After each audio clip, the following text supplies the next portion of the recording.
Hello friends, welcome to your own channel civils तैयारी। आज से हम ज्योग्राफी की सीरीज़ शुरू करने जा रहे हैं।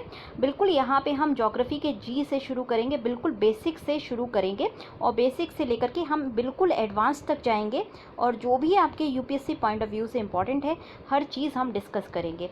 उसके साथ साथ हम करंट अफेयर्स में जो जो प्लेसेस इन न्यूज़ थे उनको भी हम डिस्कस करेंगे, मैप पे देखेंगे और जो भी इम्पॉर्टेंट है ना हर चीज़ हम डिटेल में समझेंगे। तो यहाँ पे आज जो पहला टॉपिक है वो इंटीरियर ऑफ अर्थ है। तो इंटीरियर ऑफ अर्थ के बारे में हम देखेंगे क्या होता है, क्या क्या है अर्थ के अंदर और ज्योग्राफी क्या होता है, सारी चीज़ हम आज देखेंगे। तो चलिए शुरू करते हैं। ज्योग्राफी क्या है? तो ज्योग्राफी की अगर हम बात करें तो ये जो टर्म है ये इराटोथनीज के द्वारा कॉइन किया गया था। इराटोथनीज एक ग्रीक स्कॉलर थे। जो वर्ड है ज्योग्राफी ये दो वर्ड से मिलकर बनाया गया है, जियो प्लस ग्राफो।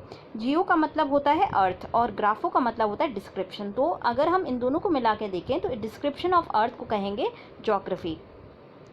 तो अगर हमें डिफाइन करना है ज्योग्राफी को तो ज्योग्राफी क्या है? Geography is the physical features of earth and it's atmosphere. एक तो ये डेफिनेशन है और ऑक्सफोर्ड डिक्शनरी की जो डेफिनेशन है वो ये है, human activity which affects and is affected by physical features of earth and it's atmosphere. तो हमने यहाँ से देख लिया है। देखिए कुछ भी अगर हम पढ़ रहे हैं तो वो हम ह्यूमन कॉन्टेक्स्ट में पढ़ेंगे। तो अगर हम ज्योग्राफी की बात करें तो ज्योग्राफी एक स्टडी है किस चीज़ की? ह्यूमन एक्टिविटी की, जो अफेक्ट करती है और अफेक्ट होती है किससे? फिजिकल फीचर्स से अर्थ के और उसके एटमॉस्फेयर से। तो उसको हम ज्योग्राफी कहते हैं। तो ज्योग्राफी क्या है? Geography is a study of human activity which affects and is affected by physical features of earth and it's atmosphere. तो ह्यूमन एक्टिविटी अगर हम देखें ज्योग्राफी को तो ये नेचुरल साइंस है। तो ये साइंस तो है बट ये प्योर साइंस नहीं है। Pure science in the sense इसको मतलब ये हर जगह सेम नहीं होगी, एक्सपेरिमेंटेशन नहीं कर सकते इसका, बट ये नेचुरल साइंस है, नेचुरली अकरिंग है और उस कुछ फिनोमेना को हम साइंटिफिकली प्रूव कर सकते हैं। और यहाँ पे अगर हम ज्योग्राफी की बात करें तो इसकी दो मेन ब्रांचेस होती हैं। पहली फिजिकल ज्योग्राफी होती है और दूसरी ह्यूमन ज्योग्राफी होती है। फिजिकल ज्योग्राफी का मतलब है कि अगर हम पैटर्न और प्रोसेसेस की स्टडी करें जो नेचुरल एनवायरनमेंट में पाए जाते हैं, जैसे कि एटमॉस्फेयर हो गया, हाइड्रोस्फीयर हो गया, बायोस्फीयर हो गया, जियोस्फीयर हो गया, तो अगर हम इनकी स्टडी करते हैं तो उसको हम फिजिकल ज्योग्राफी बोलते हैं। ह्यूमन ज्योग्राफी में हम देखते हैं कि एनवायरनमेंट कैसे हमारी ह्यूमन की एक्टिविटी को शेप करता है। तो अगर हम फिजिकल ज्योग्राफी की बात करें तो अभी हमने देखा था कि फिजिकल ज्योग्राफी में बहुत सारी चीज़ें होती हैं, एटमॉस्फेयर, हाइड्रोस्फीयर, बायोस्फीयर, जियोस्फीयर। तो गाइस नेक्स्ट जो डिवीज़न है फिजिकल ज्योग्राफी का वो है जियोमॉर्फोलॉजी।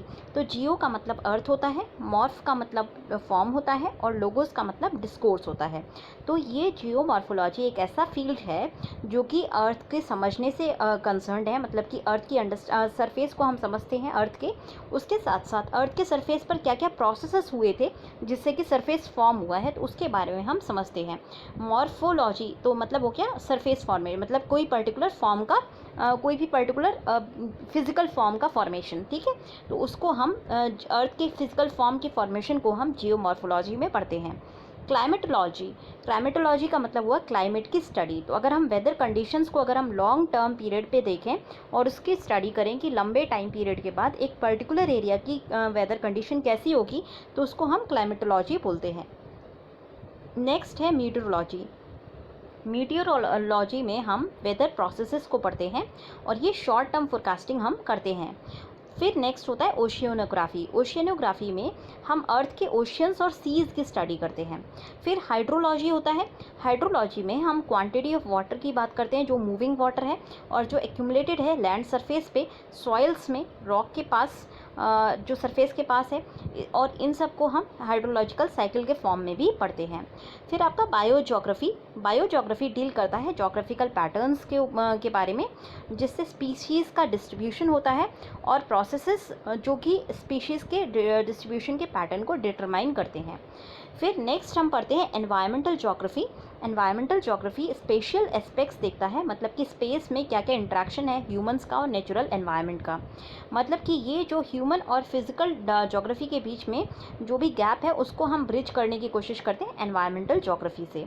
जियोमैटिक्स, ये इंपॉर्टेंट है। जियोमैटिक्स का मतलब है कि हम प्रोसेसेस को गैदर करें और स्टोर करें, उसके साथ साथ ज्योग्राफिकल इन्फॉर्मेशन को अगर हम डिलीवर करें तो उसको हम जियोमैटिक्स कहते हैं। तो उसके अलावा और भी बहुत सारी सब ब्रांचेस हैं फिजिकल ज्योग्राफी की। अब हमें जो है अर्थ के इंटीरियर के बारे में स्टडी क्यों करनी चाहिए। अब देखिए, इसके बाद जो ज्योग्राफी के बाद होता है, फिर हम फॉर्मेशन ऑफ अर्थ वगैरह के बारे में आते हैं। उसके बारे में हम अलग से जो है वीडियो देखेंगे। यहाँ पे हम इंटीरियर ऑफ अर्थ से स्टडी करेंगे।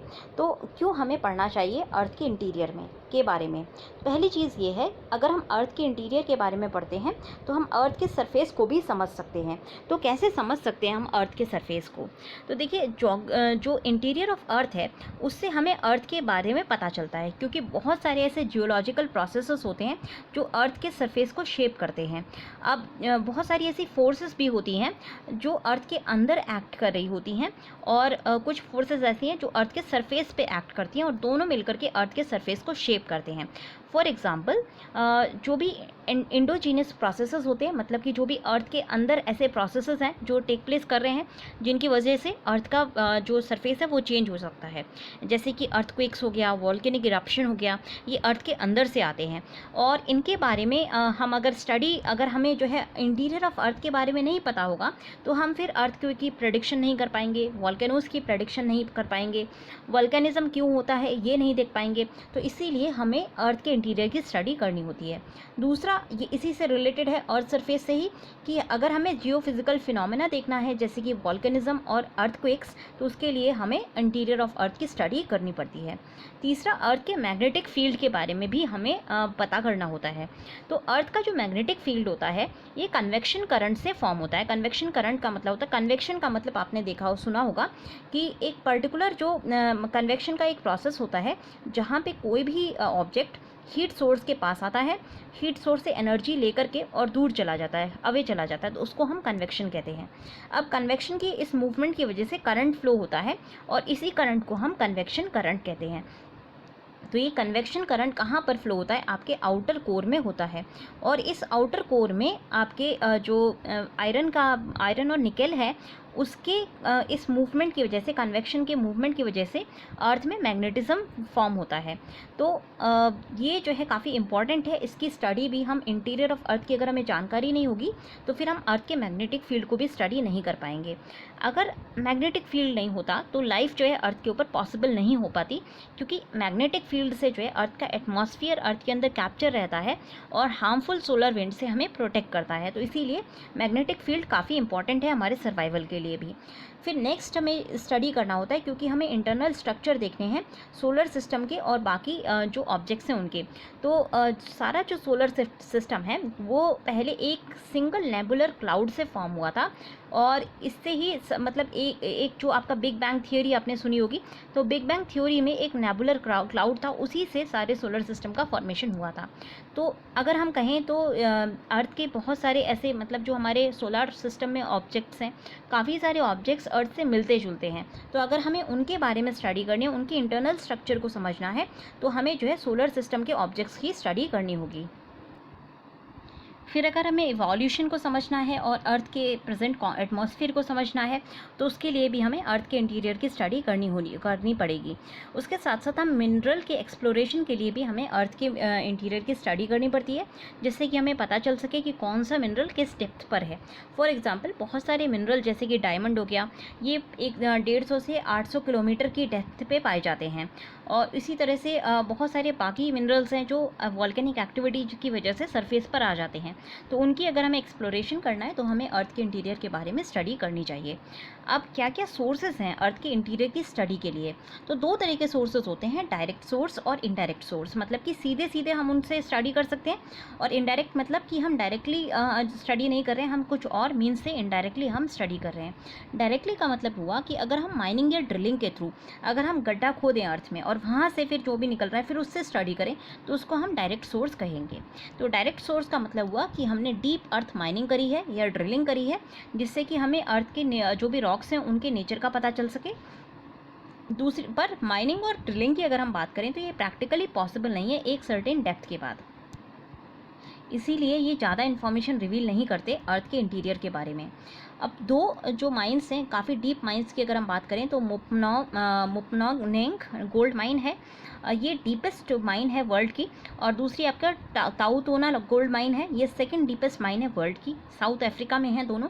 और इनकी जो डेप्थ है सिर्फ 3.9 किलोमीटर है। उसी तरह से अगर हम ड्रिलिंग की बात करें तो ड्रिलिंग वेल्स में 12 किलोमीटर की सबसे जो है डीप वेल है, और वो आपके सोवियत यूनियन ने ड्रिल की थी 1970 में कोला पेनिनसुला के पास। वॉल्केनिक इरप्शन एक दूसरा सोर्स होते हैं डायरेक्ट, जहाँ से हम इंफॉर्मेशन ऑब्टेन कर सकते हैं। अब इनडायरेक्ट सोर्सेज क्या क्या हैं? इनडायरेक्ट सोर्सेज में आपके सिस्मिक वेव्स हो गई। ये देखिए, जहाँ पे भी इनका शैडो रीजन होगा वहाँ पे मतलब उसके शैडो रीजन से हम पता कर सकते हैं कि कौन सा किस तरह का स्ट्रक्चर है। फिर मीटियोराइट्स हो गए। मीटियोराइट्स अभी हमने देखा था कि सोलर सिस्टम जो है सेम नेबुलर क्लाउड से बना हुआ था। तो ऑलमोस्ट अगर मीटियोराइट का हम इंटीरियर पढ़ लें तो हमें अर्थ के इंटीरियर के बारे में भी जानकारी हो जाएगी। ग्रेविटेशन हो गया, मैग्नेटिक फील्ड हो गया, और अर्थ के जो हीट है उसके सोर्सेज को हम स्टडी करते तो हमें पता चल जाएगा, इनडायरेक्ट सोर्स ऑफ इंफॉर्मेशन हमें मिलेगी अर्थ के इंटीरियर के बारे में। अब सबसे पहले हम सीस्मिक वेव्स देखते हैं। सीस्मिक वेव्स काफ़ी इंपॉर्टेंट सोर्स हैं, और इससे हमें जो है अर्थ के लेयर्ड स्ट्रक्चर का पता चलता है। वेलोसिटी जो होती है सीस्मिक वेव्स की, वो चेंज होती है क्योंकि वो मटेरियल में ट्रैवल करते हैं। अलग अलग इलास्टिसिटी ऐसे मटेरियल्स में ट्रैवल करते हैं जिनकी इलास्टिसिटी और डेंसिटी अलग अलग है। तो आपने 10th में लाइट के बारे में पढ़ा होगा, या कोई भी वेव के बारे में पढ़ा होगा, तो आपने देखा होगा कि लाइट जब एयर में ट्रैवल करती है और उससे एकदम से अगर वो वाटर में ट्रैवल करने पर लगे तो लाइट मुड़ जाती है। इसी तरह से हम बाकी वेव्स की बात करें तो इलास्टिसिटी और डेंसिटी के चेंज होने से वेव थोड़ी सी रिफ्रैक्ट हो जाती हैं, थोड़ी सी उनकी जो डायरेक्शन है वो चेंज हो जाती है। तो वेव्स जो है जितना इलास्टिक और डेंसर मटेरियल होगा उतनी तेज़ी से जाएंगे, मतलब वेलोसिटी उतनी ज़्यादा होगी। इसी तरह से अगर जो है उनकी दो अलग अलग डेंसिटी के मटेरियल्स होते हैं तो वेव्स में रिफ्लेक्शन और रिफ्रैक्शन हो जाता है। इसी वजह से इनके रिफ्रैक्शन और रिफ्लेक्शन, उसके साथ साथ वेलोसिटी को स्टडी करके हम ये पता कर सकते हैं कि कौन सा अर्थ का कौन सा हिस्सा सॉलिड है और कौन सा हिस्सा लिक्विड है। अर्थ का जो इंटरनल स्ट्रक्चर है वो अगर हम एनालाइज करें रिफ्लेक्शन को, रिफ्रैक्शन को, चेंज इन वेलोसिटी को, सिस्मिक वेव्स की, और तो हमें ये पता चल जाएगा कि सिस्मिक वेव्स किस तरह के मटेरियल से पास करके आई हैं। तो सिस्मिक वेव्स को as a source of information कैसे ट्रीट कर सकते हैं? सिस्मिक वेव्स रिकॉर्ड होती हैं सिस्मोग्राफ्स पे, जो अलग अलग लोकेशंस पे लोकेटेड हैं।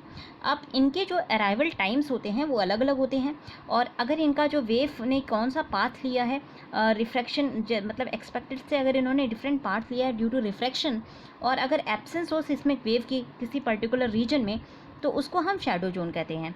और इनसे हम अर्थ के इंटीरियर को मैप कर सकते हैं, मतलब कि अर्थ की अगर वेव्स किसी पर्टिकुलर एरिया से पास नहीं कर रही तो उसको हम शैडो जोन कहते हैं।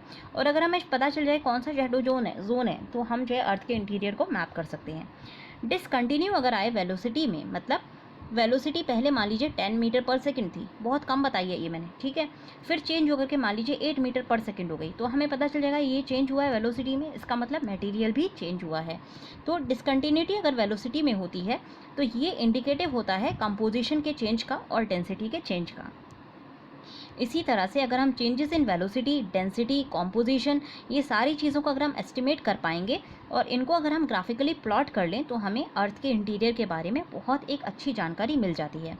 डिसकंटिन्यूटीज़ जो वेव मोशन में होती हैं वो डेप्थ का फंक्शन होती है, मतलब जितना डीप कोई चीज़ होगी उतना ज़्यादा डिसकंटिन्यूअस होगा वेव मोशन, और उससे हमें ये भी पता चलता है कि फेज़ का चेंज हुआ है। इसीलिए अगर हम ऑब्जर्व करें बहुत क्लोजली वेव की डायरेक्शन को, उनकी इमर्जेंस शैडो जोन से कहाँ से हो रही है, तो हम अलग अलग लेयर्स को आइडेंटिफाई कर सकते हैं।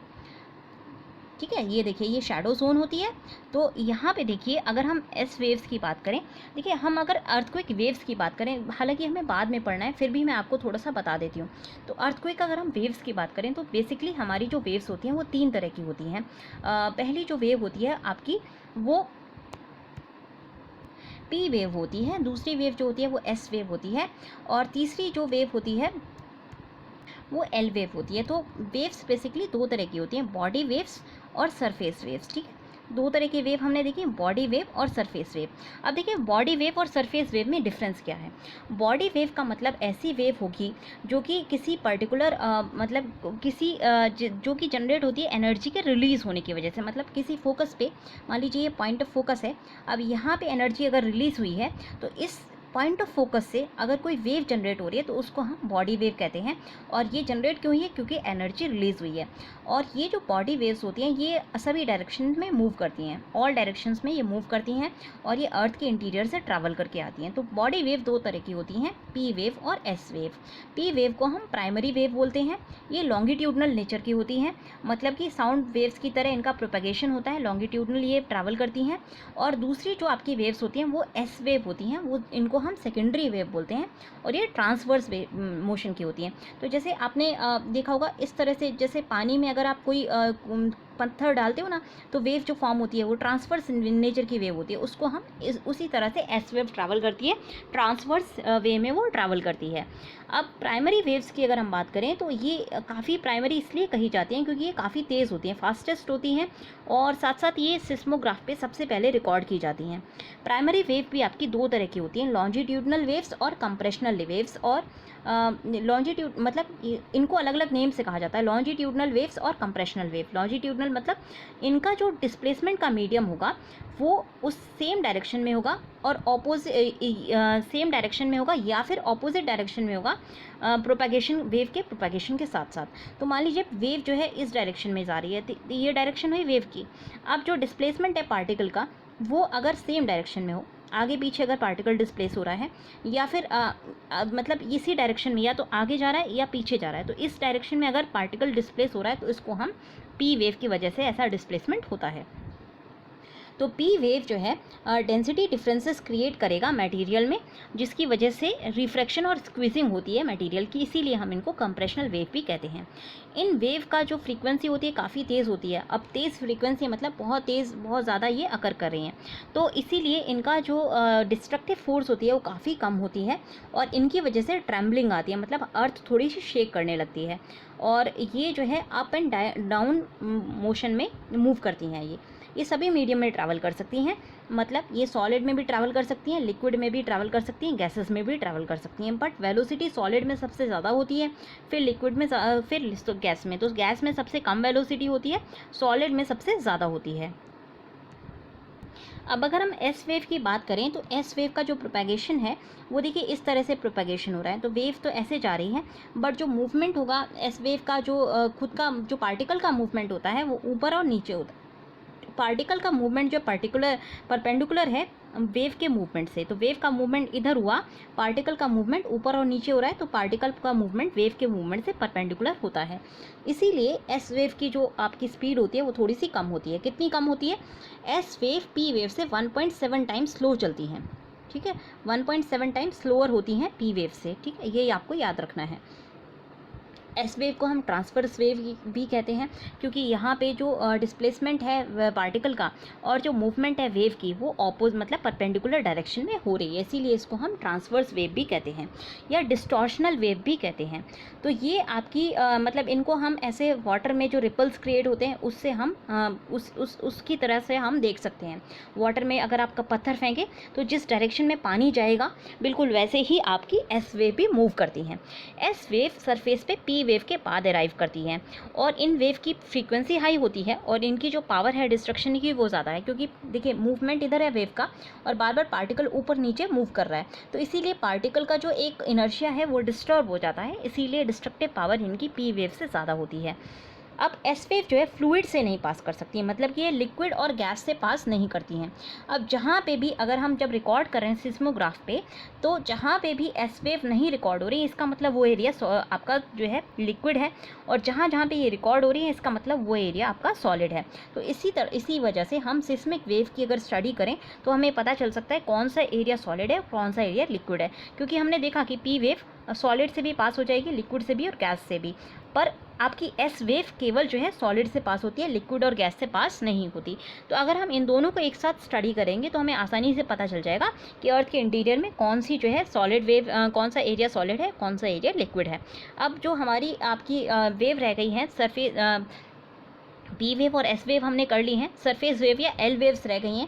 इनको हम जब अर्थक्वेक वाला चैप्टर करेंगे तब हम सही से देख लेंगे। शैडो जोन यही जोन होता है जहाँ पे कोई भी वेव रिकॉर्ड नहीं की, अगर मान लीजिए एस वेव इस एरिया में रिकॉर्ड नहीं की जा रही है तो ये एरिया आपका शैडो जोन हो गया एस वेव के लिए। पी वेव की अगर हम बात करें तो पी वेव इस एरिया में नहीं रिकॉर्ड की जा रही है और इस एरिया में नहीं रिकॉर्ड की जा रही है, तो ये जो है आपके शैडो जोन हो जाते हैं पी वेव के लिए।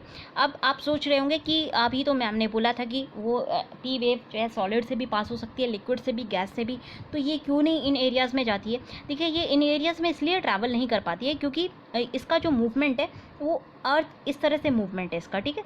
तो ये आपका जो है लॉन्गिट्यूडनल मूवमेंट है एस वे पी वेव्स का, तो इसीलिए कुछ एरियाज़ जो है ये ट्रैवल नहीं कर पाती है, तो इसीलिए ये एरियाज़ जो है शैडो जोन में आते हैं। अब आगे बढ़ते हैं।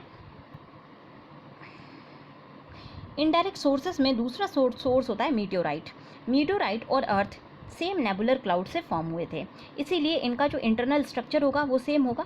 अब जब मीटियोरॉइड्स अर्थ पे फॉल करते हैं, जिसको हम टूटता तारा कहते हैं हिंदी में, तो जब ये उल्का पिंड भी कहते हैं शायद, तो जब ये अर्थ पे गिरते हैं तो क्या होता है कि कुछ ज़्यादातर तो बर्न हो जाते हैं अपर एटमॉस्फेयर में, ज़्यादातर ये जल के ख़त्म हो जाते हैं, पर कुछ जो है ये अर्थ पर भी गिर जाते हैं। अब इन रॉक्स की अगर हम स्टडी करें अच्छे से तो कहीं ना कहीं हमें पता चल जाएगा इनका जो कोर है उससे हम कंफर्म हो सकते हैं अर्थ के इंटीरियर इनर कोर के बारे में। तो इनका जो कोर होगा वो अर्थ के कोर जैसा ही होगा, इसीलिए इनसे भी हमें अर्थ के कोर के बारे में जानकारी मिलती है। नेक्स्ट आपका ग्रेविटेशन होगा। ग्रेविटेशन की जो फोर्स है वो डिफ़र करती है मास ऑफ मटेरियल से। तो लॉ ऑफ ग्रेविटेशन कहती है कि जितनी ज़्यादा मास होगी किसी बॉडी की उतनी ज़्यादा ग्रेविटेशनल फोर्स होगी। तो जो अनइवन डिस्ट्रीब्यूशन है मास का अर्थ के अंदर, वो हमारी जो है ग्रेविटी एनोमली क्रिएट करता है या ग्रेविटी में डिफरेंसेस क्रिएट करता है। तो ग्रेविटी के एनोमलीज से हमें अर्थ के मास के डिस्ट्रीब्यूशन के बारे में पता चल जाएगा। क्रस्ट के कौन से एरिया में ज़्यादा मास है, कौन से एरिया में कम मास है, तो उससे हमें जो है अर्थ के इंटीरियर के बारे में इंफॉर्मेशन मिलती है। आपको पता होगा कि अर्थ की ग्रेविटी पूरी अर्थ पे सेम 9.8 नहीं होती, कुछ एरियाज़ पे ज़्यादा होती है, कुछ एरियाज़ पे कम होती है, और इस डिफरेंस को हम ग्रेविटी एनोमली कहते हैं। अब ये डिफरेंस क्यों आ रहा है? क्योंकि मास ऑफ मटेरियल अलग अलग है, तो इससे हमें अर्थ के इंटीरियर के बारे में जानकारी मिलती है। नेक्स्ट हमारा मैग्नेटिक फील्ड हुआ। तो हमारा जो जियो डायनामो इफेक्ट होता है उसकी वजह से मतलब जियो डायनामिक इफेक्ट से हमें ये पता चलता है, साइंटिस्ट ये समझ पाते हैं कि अर्थ के अंदर, अर्थ के कोर के अंदर हो क्या रहा है। तो अभी हमने देखा था कि कन्वेक्शन करंट की वजह से अर्थ के कोर में, आउटर कोर में अर्थ में मैग्नेटिक फील्ड जो है जनरेट होता है। अब कुछ सालों के बाद कभी कभी ये मैग्नेटिक फील्ड शिफ्ट हो जाता है, चेंज हो जाता है। तो शिफ्ट जो मैग्नेटिक फील्ड में है ये हमें क्लूज देता है इनएक्सेसिबल आयरन कोर के बारे में। मतलब जब शिफ्ट होगा तब हमें थोड़ी सी जानकारी मिलेगी कि अर्थ का जो कोर है उसमें क्या क्या चेंजेस आए हैं और क्यों ये मैग्नेटिक फील्ड हमारा चेंज हुआ है। तो मैग्नेटिक फील्ड से एक चीज़ बहुत क्लियर है कि हमारा जो कोर है वो आयरन का बना हुआ है। आयरन हमारा मेजर कंपोनेंट है अर्थ के कोर का। तो अगेन मैग्नेटिक फील्ड से भी हमें कुछ जानकारी मिलती है अर्थ के इंटीरियर के बारे में। इसी तरह से अर्थ की सोर्स ऑफ हीट से भी हमें इंटीरियर के बारे में जानकारी मिलती है। पहली चीज़ है कि सोर्स ऑफ हीट क्या है, आपका रेडियो एक्टिव डिके है। तो अर्थ के क्रस्ट के नीचे बहुत तेज़ टेम्परेचर है और उसको एट्रीब्यूट किया जाता है रेडियो एक्टिव सब्सटेंसेस के टूटने की वजह से या रेडियो एक्टिव फिशन की वजह से। तो इसका मतलब ये हुआ कि हमारे अर्थ के क्रस्ट के नीचे रेडियो एक्टिव सब्सटेंसेस हैं और इससे हमें अर्थ के इंटीरियर के बारे में जानकारी मिलती है। तो मतलब हमारी हीट किस लिए आ रही है? ये पहला सोर्स हीट का रेडियो एक्टिव डीके है और उससे हमें पता चलता है कि रेडियो एक्टिव सब्सटेंसेस अर्थ के इंटीरियर में पाए जाते हैं। दूसरा हमारा प्राइमोर्डियल हीट। प्राइमोर्डियल हीट मतलब जो कि हीट तब मतलब जब अर्थ फॉर्म हुई थी उस वक्त की जो हीट बची हुई है उसको हम प्राइमोर्डियल हीट बोलते हैं।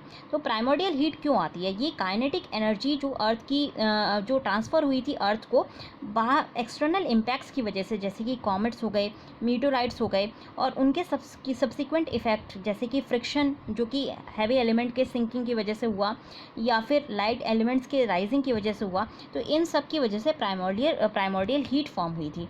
और ये जो लेटेंट हीट क्रिस्टलाइजेशन की है, जो जब कोर सॉलिडिफाई हुआ था तो लेटेंट हीट क्रिस्टलाइजेशन की रिलीज़ हुई थी। अगेन ये प्राइमोर्डियल हीट को फॉर्म करती है। तो ये सारी चीज़ें हमें बताती हैं कि अर्थ के इंटीरियर में क्या किस किस तरह की चीज़ें पाई जा सकती हैं, कहाँ सॉलिड होगा, कहाँ लिक्विड होगा। अब हम अगर अर्थ का इंटरनल स्ट्रक्चर देखें तो कुछ इस तरह का होगा। अगर अर्थ को हम इस तरह से काटें तो हमें जो है अगर हम ये वाला एरिया देखते हैं तो देखिए ये एटमॉस्फेयर है आपका, फिर ये जो रेड एरिया है ये आपका हाइड्रोस्फीयर है, जिसमें फिर आपका कॉन्टिनेंट ओशियन दोनों क्रस्ट का पार्ट है। तो क्रस्ट जो है कॉन्टिनेंटल क्रस्ट होगा ग्रेनिटिक, और ओशियनिक क्रस्ट होता है बसॉल्ट का बना हुआ। अगेन अगर हम अर्थ को काटते हैं तो सबसे अंदर की जो लेयर होती है वो इनर कोर कहलाती है, उससे बाहर वाली एयर जो है आउटर कोर कहलाती है, फिर उससे बाहर वाली जो लेयर है वो लोअर मेंटल कहलाती है, फिर उससे बाहर वाली लेयर अपर मेंटल कहलाती है, उससे बाहर आपका एस्थेनोस्फीयर होता है, और सबसे बाहर जो है लिथोस्फीयर होता है।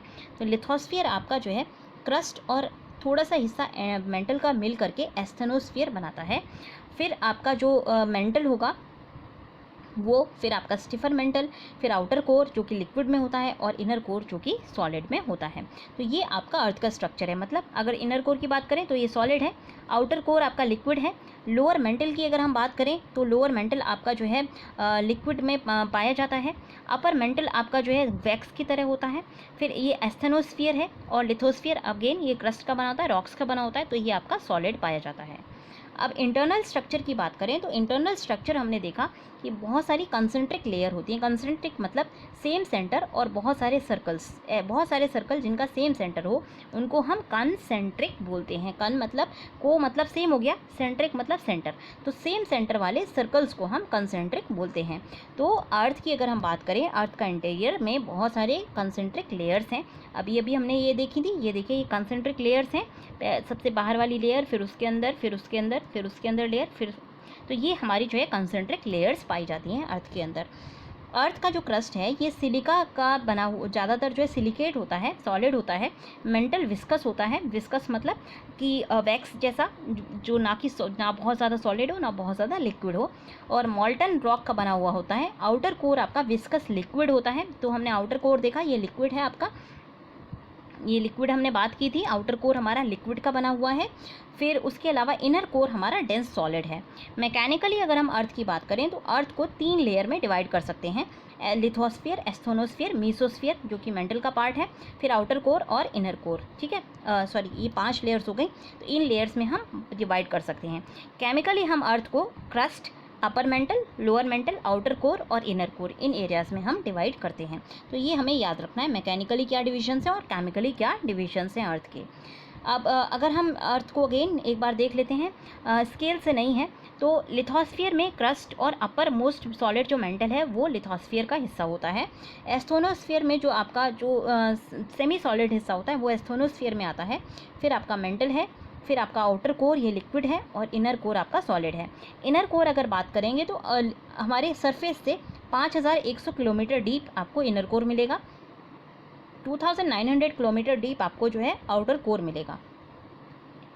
तो आज के लेक्चर में इतना ही। कल जो है हम डिस्कशन करेंगे और इंटीरियर ऑफ अर्थ के बारे में डिस्कशन करेंगे। कोर क्या होता है, फिर क्रस्ट क्या होता है, मेंटल क्या होता है, इनके बारे में हम डिटेल में पढ़ेंगे। और कल हम इंटीरियर ऑफ अर्थ को कंप्लीट कर लेंगे, फिर उसके बाद आप इसके MCQs लगाएंगे। तो आई होप आपको पसंद आया हो। Take care and have a good day.